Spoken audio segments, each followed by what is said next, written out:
তিনি পালন করেছিলেন। তার মেয়ে যদি সুস্থ হয় তিনি যথাসম্ভব দান করবেন। তাই তিনি 100,000 টাকা দান করলেন।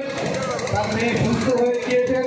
ভগবানের কাছে কামনা করি তার মেয়ের দীর্ঘায়ু এবং তার মেয়ে যেন সারা জীবন সুস্থভাবে বসবাস করে যেতে পারে।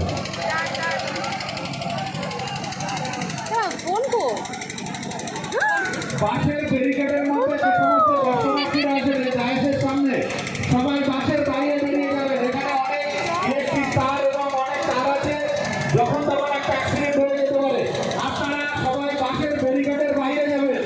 যে সমস্ত দর্শনার্থীরা এখানে বাসের ব্যারিকেডের মধ্যে ডায়াসের সামনে ঢুকে পড়েছেন সবাইকে অনুরোধ করব আপনারা বেরিয়ে চলে যাবেন। একটা অ্যাক্সিডেন্ট ঘটে যেতে পারে, আপনারা বাসের বাইরে চলে যাবেন। যে সমস্ত দর্শনার্থীরা বাসের মধ্যে প্রবেশ করেছেন সকলকে বাসের ব্যারিকেডের বাইরে চলে যাবেন।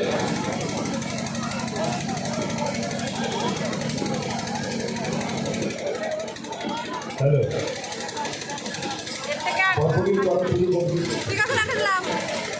আগত সকল দর্শনার্থীদের জানাই বরকরিয়া পুজো কমিটির পক্ষ থেকে আন্তরিক অভিনন্দন এবং